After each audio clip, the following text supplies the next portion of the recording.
이제 2022년 4월 5일 화요 예배를 시작합니다. 다 같이 일어나셔서 찬송가 25장 부르시면서 예배를 시작하도록 하겠습니다.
같이 자리에 앉아 주시기 바랍니다.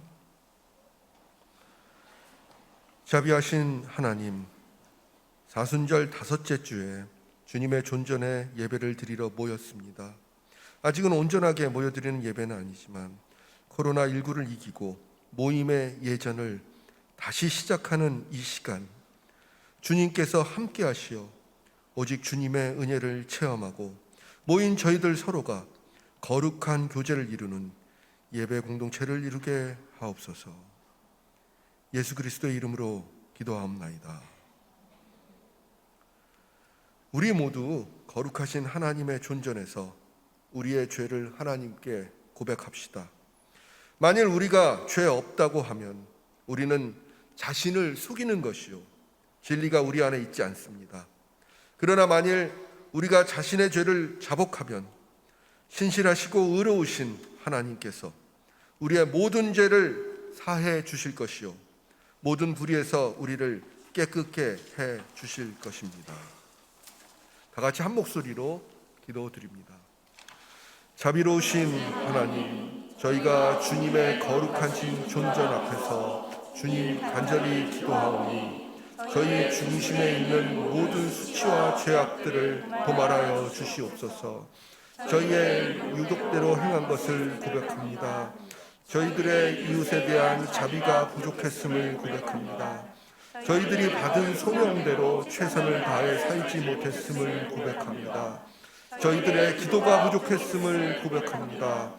저희들의 교만으로 온전히 주님만을 의지하지 못했음을 고백합니다. 저희들의 혈기와 분노로 다른 이들을 아프게 했음을 고백합니다. 저희들의 부족함으로 주님이 계획하신 일들을 의심했음을 고백합니다. 저희들의 실기와 질투로 다른 이들을 비난했음을 고백합니다. 주님, 이러한 안타까운 저희들을 불쌍히 여겨 주시옵소서. 주님, 저희들을 용서하여 주시옵소서. 잠시 침묵 가운데 각자의 죄를 고백합시다.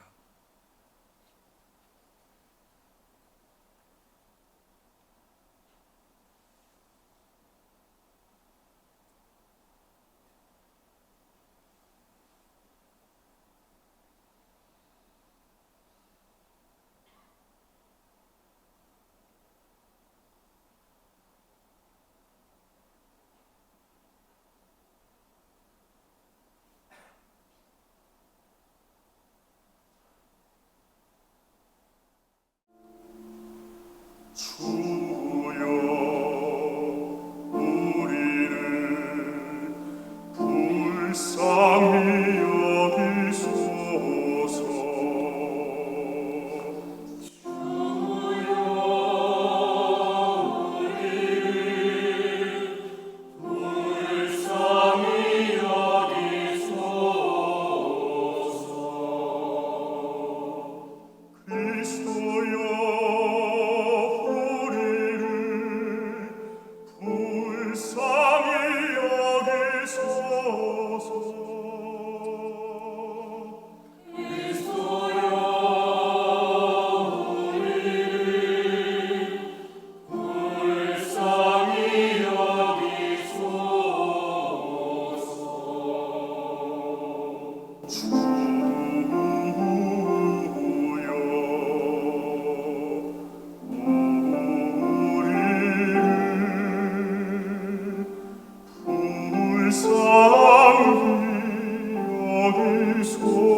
여기 기쁜 소식을 들으십시오.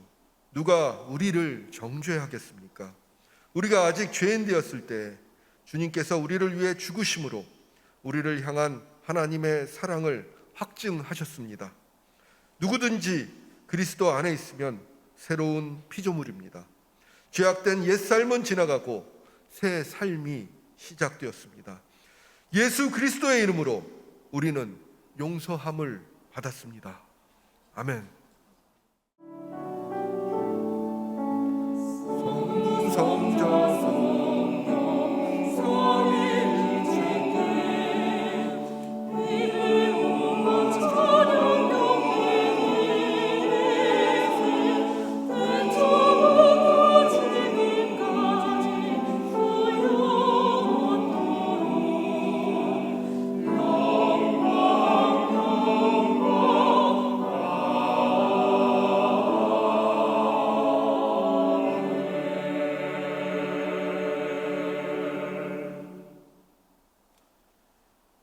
이 세상의 빛으로 오신 주님, 주님께서 주시는 말씀은 저희의 영혼에 빛을 주십니다.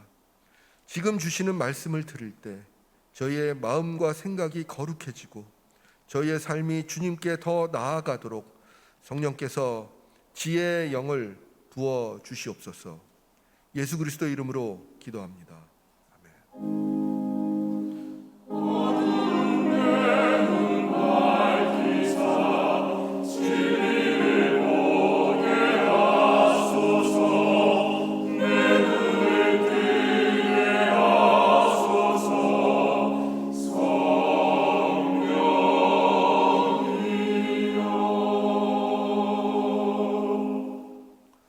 오늘 우리에게 주시는 하나님의 말씀은 빌립보서 2장 5절로부터 11절 말씀입니다. 제가 받들어 읽겠습니다. 너희 안에 이 마음을 품으라. 곧 그리스도 예수의 마음이니 그는 근본 하나님의 본체시나 하나님과 동등됨을 취할 것으로 여기지 아니하시고 오히려 자기를 비워 종의 형체를 가지사 사람들과 같이 되셨고 사람의 모양으로 나타나사 자기를 낮추시고 죽기까지 복종하셨으니 곧 십자가에 죽으심이라. 이러므로 하나님이 그를 지극히 높여 모든 이름 위에 뛰어난 이름을 주사 하늘에 있는 자들과 땅에 있는 자들과 땅 아래에 있는 자들로 모든 무릎을 예수의 이름으로 꿇게 하시고 모든 입으로 예수 그리스도를 주라 시인하여 하나님 아버지께 영광을 돌리게 하셨느니라. 주님의 말씀입니다. 주님 감사합니다. 그 영광 중에 계신 주 나 잘 소망이라. 영원히 계신 주의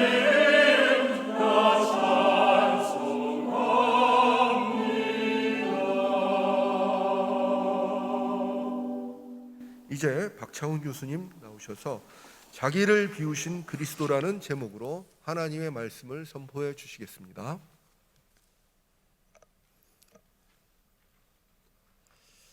얼마 전에 고등학교 동창 아들이 결혼을 해가지고 소식을 듣고 그 모임에 갔습니다. 다 보니까 그 둘러앉은 친구들이 다 제가 고등학교 때 다 전도한 친구들이더라고요. 그러고 나서 그날 돌아오면서 생각했습니다. 그런데 목사가 된 후에 나는 몇 명의 사람들을 전도했을까? 순수했을 때 전도가 되는 것 같습니다. 지금은 너무 많은 것을 잃어버린 것은 아닌가? 아니, 순수함을 잃어버린 것은 아닌가? 이런 생각을 했습니다. 신앙은 바로 그 순수함을 유지하는 것이지요. 바로 그 순수한 마음이 사람의 마음을 변화시키는 능력입니다. 오늘 본문은 바로 그 순수한 신앙 고백을 담고 있습니다. 우리가 흔히 케노시스라고 하는 주님의 낮아지심을 이야기하는 본문입니다. 사순절에 한번 묵상하기 위해서 이 본문을 같이 생각해 보려고 합니다. 오늘 본문 5절은 너희 안에 이 마음을 품으라 곧 그리스도 예수의 마음이니 라고 시작됩니다. 바울의 신앙은 분명합니다. 바로 우리의 마음과 생활의 모범은 바로 예수 그리스도라는 사실입니다. 그래서 자신은 지금 옥에 갇혀 있어서 언제 나갈 수 있을지 모르지만, 그리고 빌립보 교인들도 함께 교회 밖으로부터 또 교회 안으로부터 모함과 도전을 받고 있는 그 어려운 때를 지내고 있기에 바울도 어려운 시절이고 빌립보 성도들도 그 어려운 시절에 더욱 예수 그리스도의 마음을 헤아리고 그분이 어떤 분인지 집중하라는 것입니다. 신앙인들이 집중할 분은 바로 예수 그리스도입니다.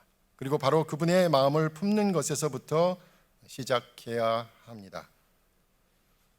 그렇다면 바울은 예수 그리스도의 어떤 마음을 품으라고 강조하는 것일까요? 그것이 바로 6절에서 11절까지 나오는 부분입니다. 우리가 어렵고 힘들 때, 특히 도저히 감당할 수 없는 어려움을 당할 때, 그때 주님의 마음을 품어야 하는데 그 주님에 대한 내용이 본문 6절에서 11절에 아주 간결하고 정확하게 그리고 분명하게 표현되어 있습니다. 다시 말해 6절에서 11절은 예수님께서 어떤 분이시고 그분의 본성에 대해서, 그분이 무슨 일을 하셨는가, 그분의 사역에 대한 명료한 설명을 표현하고 있습니다. 그런데 가만 보면 6절에서 11절은 바로 찬송시입니다. 바울이 예수님에 대해서 신앙을 고백한 것이지요. 그리고 바로 초기 기독교 공동체가 바로 이 찬송을 부르면서 예수님에 대한 신앙 고백을 한 것입니다. 그렇다면 신앙 고백은 바울처럼 그리고 빌립보 교회처럼 어렵고 힘들 때 더욱 분명해지는 것입니다. 예수님에 대한 신앙 고백이 왜 중요할까요? 예수님에 대한 고백은 우리가 이제 어떤 신앙을 가질 것인가를 결정하게 되기 때문입니다. 다시 말해서 예수 그리스도의 마음을 품기 위해서 그 예수 그리스도에 대한 신앙 고백이 분명해야 한다는 말씀이죠.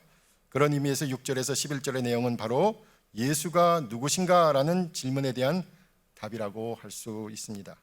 그분이 어떤 분인가, 그리고 무슨 일을 하셨나, 그분의 본성과 그분의 사역에 대한 내용의 말씀입니다.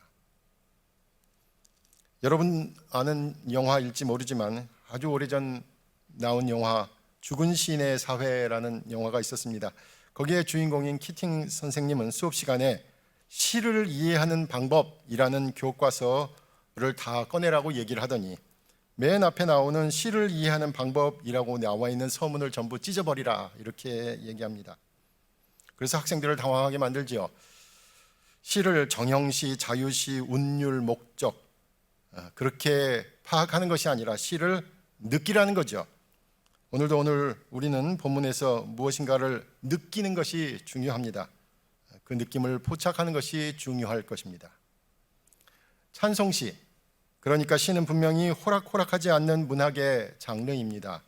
우리가 고등학교 다닐 때를 그 문학 시간에, 국어 시간에 배운 것을 기억하면서 보자면 본문은 형태적으로 6절에서 8절까지 그리고 9절에서 11절 이렇게 크게 두 부분으로 나눌 수 있습니다. 앞에 나오는 6절에서 8절까지는 하늘로부터 땅으로, 그리고 땅에서 땅 아래로, 위에서 아래로 우리의 시선이 변하는 것을 알 수 있습니다. 예수님께서 원래 하늘의 하나님이셨는데 자기를 비워 스스로 종의 모습으로 인간이 되어 이 땅에 오셨고, 인간이 되셔서도 십자가의 죽으심으로 땅에 묻히셨으니 분명히 위로부터 아래로 내려오는 내용을 담고 있습니다. 그런데 반대로 9절에서 11절은 우리의 시선이 점점 아래로부터 위로 향하는 것을 느낄 수 있습니다. 그 예수님의 사역으로 인해 하나님께서 예수님을 더욱 높이셔서 하늘과 땅 아래에 있는 모든 존재들이 예수님께 복종하게 하셨고 주님이라 부르게 하셨다는 것입니다. 그런데 형태적으로 두 부분으로 나누어 생각해 보면 6절과 9절은 대꾸를 이루면서 관련을 맺고 있습니다. 하나님이시기를 포기하셨더니 지극히 높은 곳으로 올리셨습니다. 7절과 10절도 대꾸를 이루지요. 자기를 비워 종의 형체를 가졌더니 모든 생명들이 그분께 무릎을 꿇게 하셨습니다. 마지막으로 8절과 11절도 대꾸를 이룹니다. 십자가에서 죽기까지 복종하셨더니 모든 입으로 주님이라 부르게 하셨던 것입니다.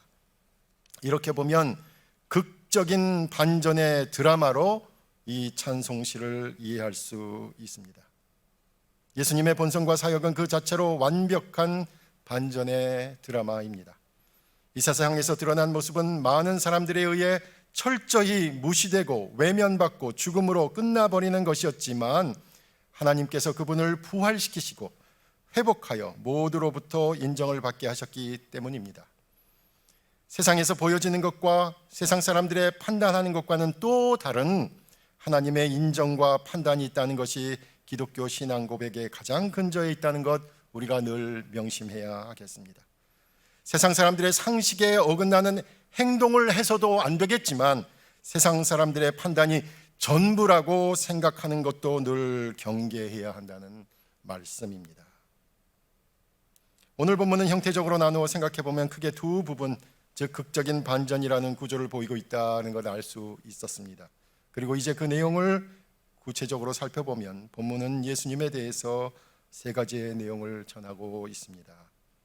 첫째는 하나님이신데 하나님이심을 포기하셨습니다. 이 내용은 6절에 나옵니다. 그는 근본 하나님의 본체시나 하나님과 동등됨을 취할 것으로 여기지 아니하시고 라는 내용은 이 세상이 예수님을 알기 이전의 상황을 나타내고 있습니다. 인간 역사 이전의 상황입니다. 아니, 더 오래된 우주 창조 그 이전의 상황입니다. 그래서 시간이라는 것이 존재하지도 않았을 그 시점을 언급하고 있습니다. 그래서 예수 그리스도는 하나님이시라는 고백만이 가능한 것입니다. 이 세상 그 무엇보다 먼저 계신 분이시며 이 세상을 지으신 하나님, 그래서 하나님으로밖에는 표현할 수 없는 바로 그분이시라는 것입니다.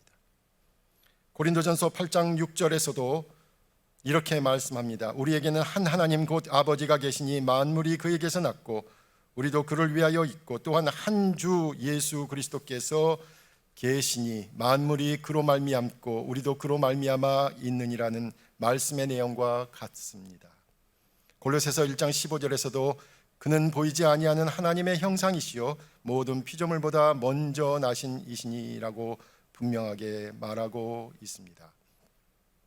그래서 그 예수 그리스도는 첫 인간이었던 아담과는 분명히 다릅니다. 처음 아담은 만들어진 존재이기 때문입니다. 그리스도는 피조물이 아니라 오히려 세상을 만드신 분입니다.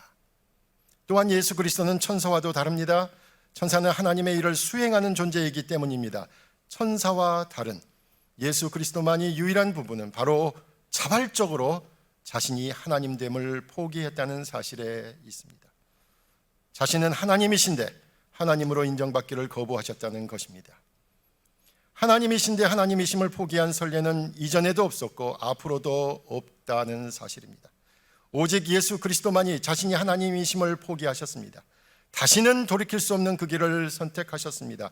바로 저와 여러분에 대한 사랑으로 인해 예수님께서는 하나님의 보좌에 앉아 있을 수만은 없었기 때문에 우리에 대한 사랑이 너무나 커서 자신이 가진 모든 것을 포기한 것입니다.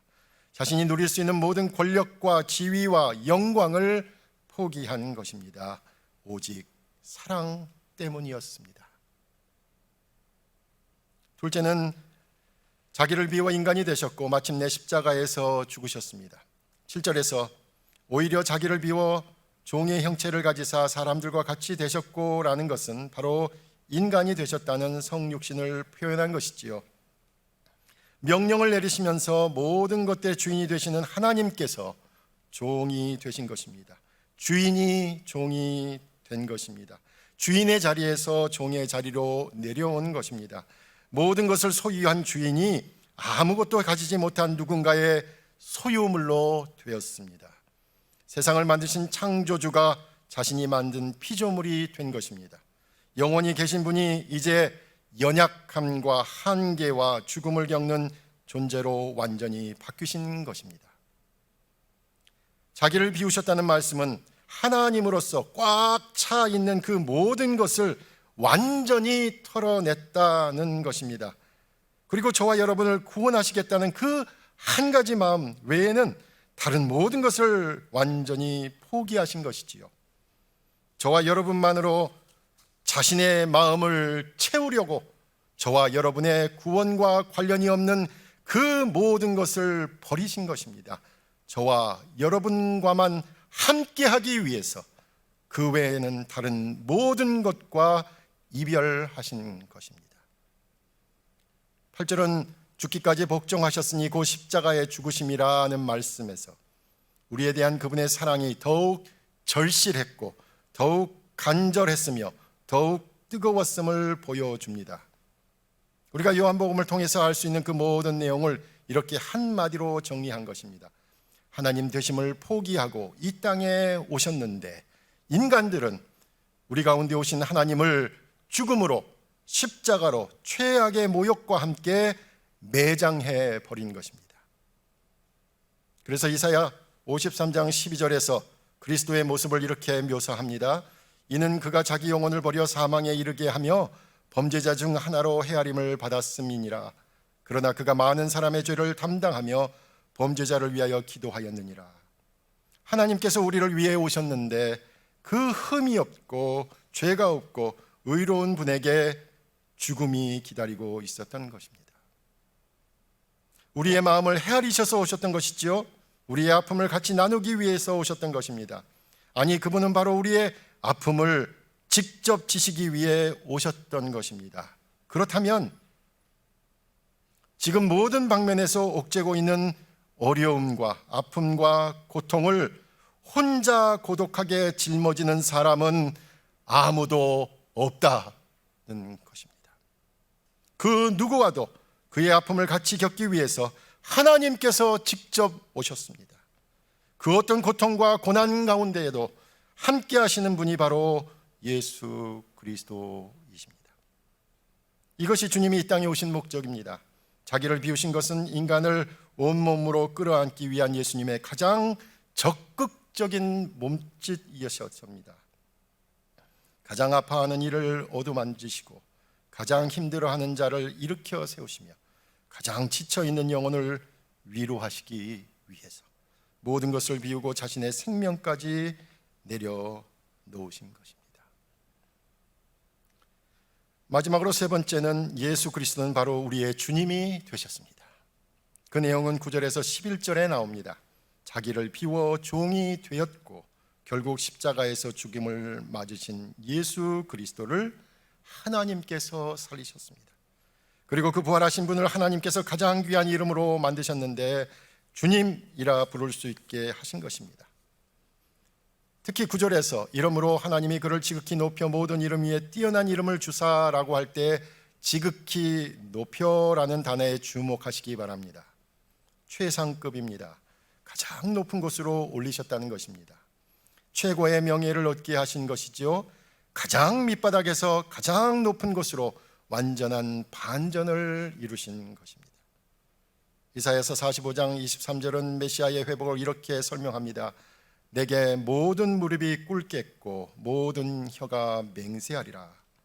이 이사야와 동일한 말씀이 로마서 14장 11절에도 인용되고 있습니다. 그러므로 본문은 구약에 예언된 메시아의 회복을 반영하고 있는 것입니다. 10절에서 하늘에 있는 자들과 땅에 있는 자들과 땅 아래에 있는 자들로 모든 무릎을 예수의 이름에 꿇게 하시고 라는 말씀은 바로 예수 그리스도께서 머무셨던 하늘, 땅, 그리고 땅 아래의 모든 공간을 포함하고 있습니다. 그러므로 세상 모든 존재들이 예수 그리스도에게 우주적인 경의를 표하게 된다는 말씀입니다. 특히 11절에서 주님이라는 말은 구약에서는 야훼라는 호칭에 해당하는 것이죠. 다시 말해 오직 하나님에게만 붙여진 호칭이었습니다. 주님이라는 말은 야훼 하나님에게만 해당되는 호칭이었다는 말이죠. 그런데 그 주님이라는 호칭을 이제 예수 그리스도에게 새롭게 부여하는 것입니다. 그래서 이제 우리 모두는 주님이라 부르게 된 것입니다. 시편 110편 1절에서 다윗은 여호와 하나님과는 또 다른 주님을 언급합니다. 그렇다면 바로 그 다윗이 고백한 주님이 되는 것입니다. 여호와께서 내 주에게 말씀하시기를 내가 내 원수들로 내 발판이 되게 하기까지 너는 내 오른쪽에 앉아 있으라 하셨도다라는 말씀입니다. 주여라는 말은 단순히 지금 답답하다는 말이 아닙니다. 주여라는 말은 단순히 통성기도의 시작을 알리는 것도 아닙니다.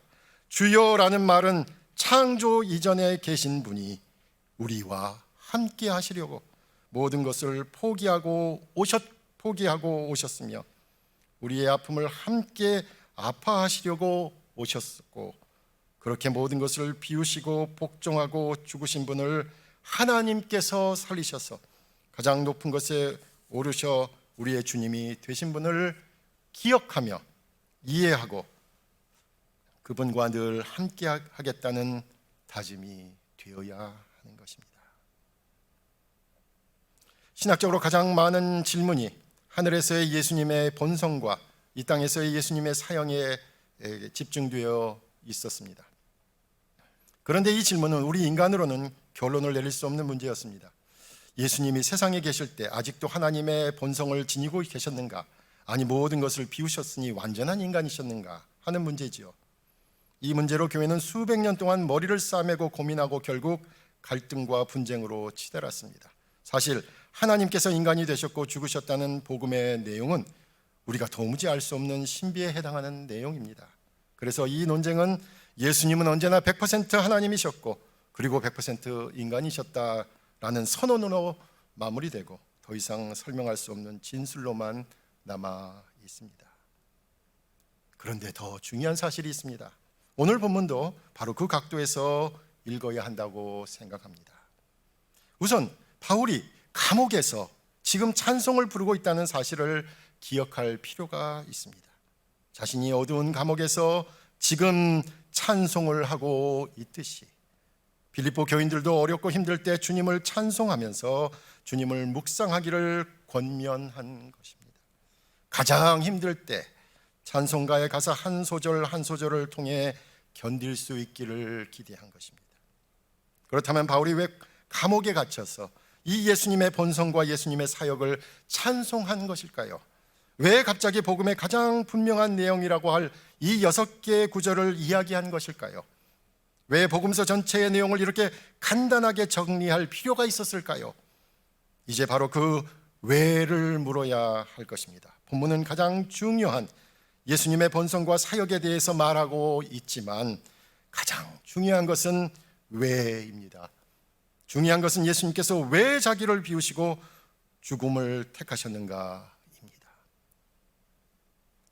그렇다면 본문 처음 5절에서 말씀하신 것, 즉 너희 안에 이 마음을 품으라 곧 그리스도 예수의 마음이니라는 말씀은 단순히 예수님을 닮아서 겸손하라는 윤리적 덕목으로만 읽지는 말아야 합니다.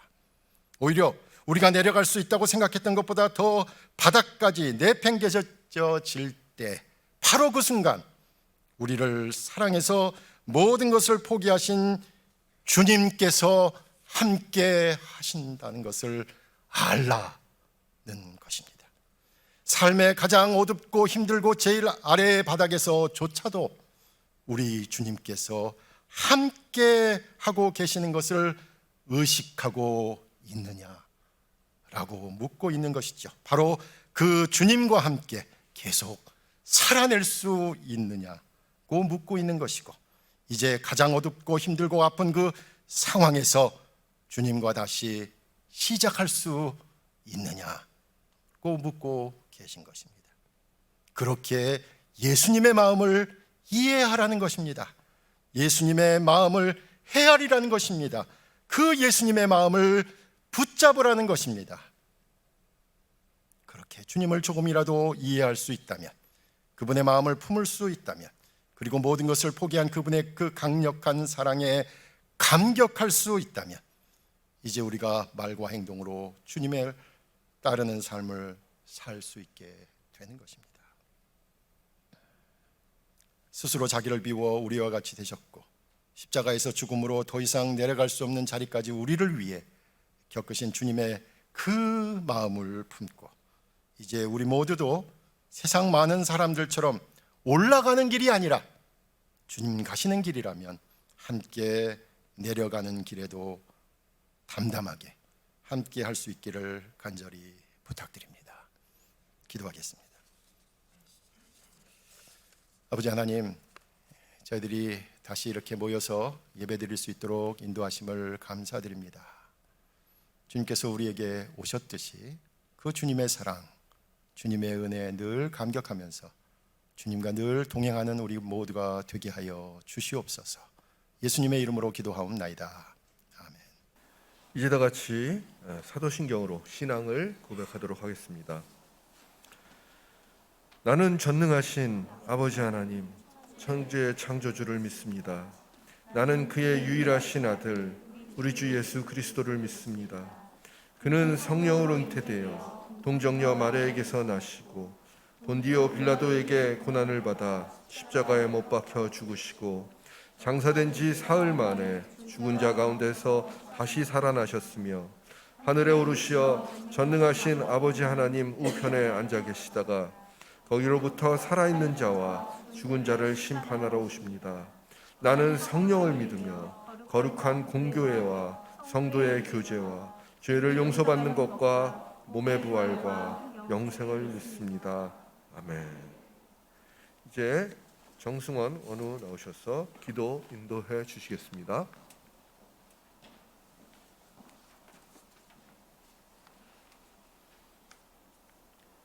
주님, 저희들이 주님 앞에 나와 간절히 기도합니다. 저희의 기도를 들어주소서.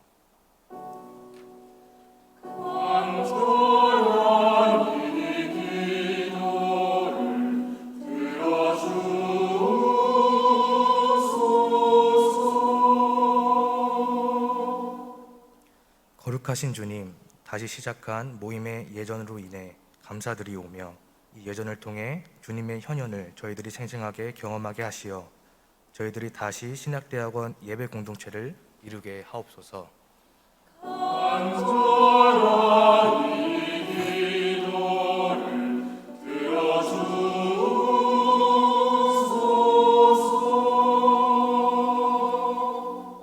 사랑의 주님, 주님께서 걸어가신 십자가의 그 길을 저희들이 남은 사순절 동안 동행하게 하시어 저희가 자신을 부인하고 온전히 주님의 제자가 되는 사건을 경험하게 하시옵소서.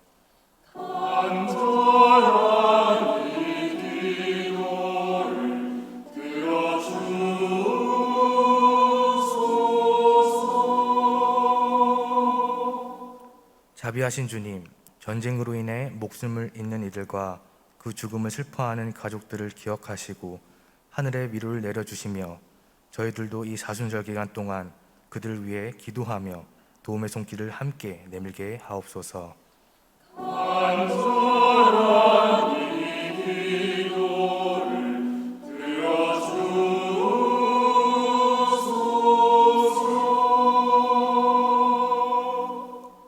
저희들의 세밀한 목소리까지 들으시는 주님, 저희들이 주님께 간절한 마음으로 아뢰옵나이다. 이 기도들을 들어주시옵소서. 예수 그리스도의 이름으로 기도드립니다.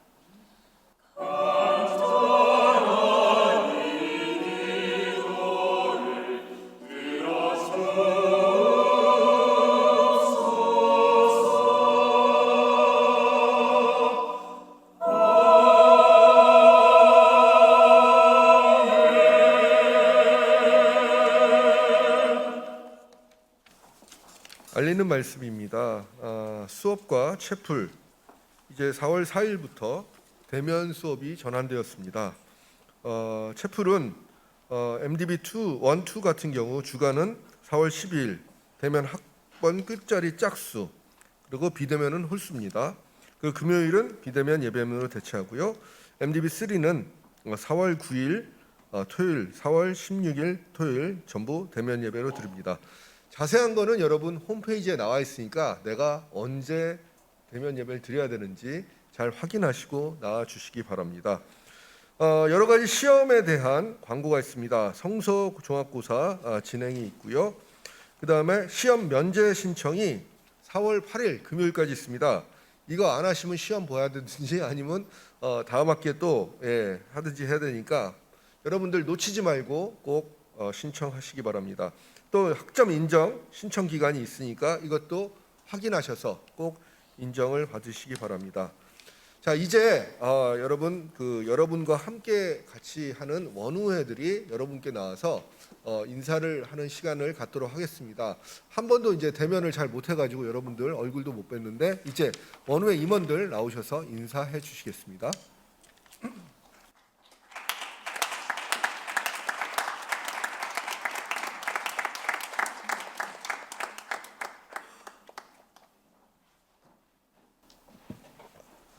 네, 인사 전에 광고 한 가지만 하려고 합니다.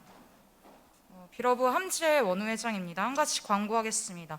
3월 16일부터 4월 2일까지 전쟁 피해로 큰 고통을 겪고 있는 우크라이나를 위해 대학원을 포함하여 서울신학대학교 전 공동체가 한마음으로 후원 캠페인을 진행하였습니다. 원우들의 따뜻한 정성과 귀한 마음들이 모여 총 203만 456원이라는 금액이 모였습니다. 이 후원금은 서울 용산구에 위치한 주한 우크라이나 대사관으로 전달된 예정입니다. 우크라이나에 속히 따뜻한 봄이 오길 소망하는 마음으로 후원 캠페인에 참여해 주신 서울신학대학원 공동체 여러분들께 다시 한번 감사드리며 계속적으로 우크라이나 회복을 위해 기도해 주시길 부탁드립니다. 다음은 원우의 인사가 있겠습니다. 둘, 셋. 사랑하는 자들아, 우리가 서로 사랑하자. 제47대 비러브 원우회 인사하겠습니다. 차렷, 인사.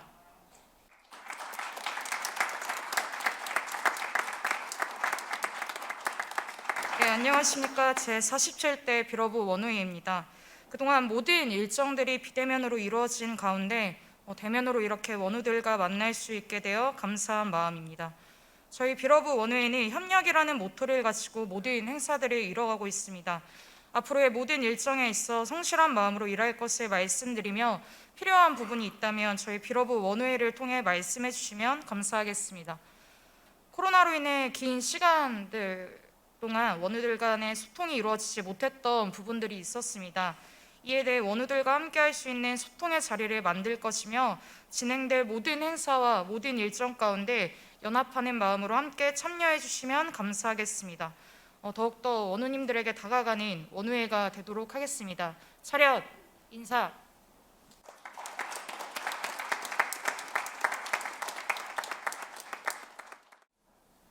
네, 이제 다 같이 일어나셔서 위임의 말씀 듣도록 하겠습니다. 사랑하는 서울신학대학교 공동체 여러분, 사순절을 지나는 이 기간에 다시 주님의 존전에 모여서 예배를 드렸습니다. 주께서 우리와 함께 하시오니 주님의 고난에 동참하는 예배 공동체가 되시고 기도와 금식과 그리고 말씀 묵상을 통해서 주님의 십자가 여정으로 한 걸음 한 걸음 걸어나가는 신학대학원 공동체가 되십시오.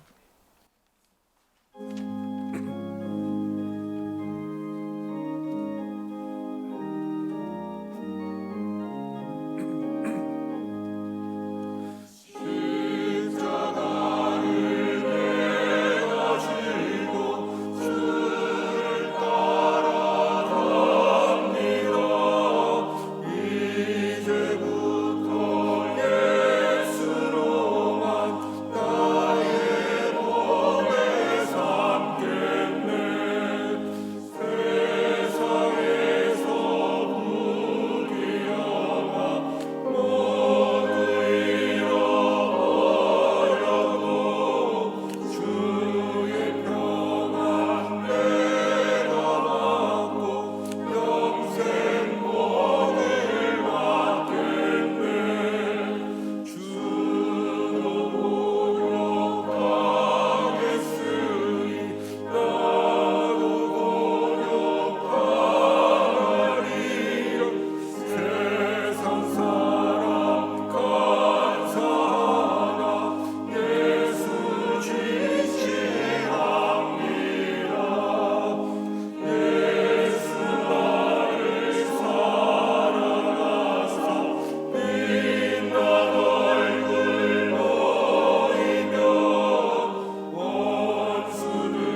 우리를 중생케 하시는 예수 그리스도의 은혜와 우리를 성결케 하시는 아버지 하나님의 사랑하심과 우리의 영과 육을 강건케 하시는 성령님의 역사가 주님 다시 오실 때까지 항상 함께 하시기를 간절히 축원하옵나이다. 주님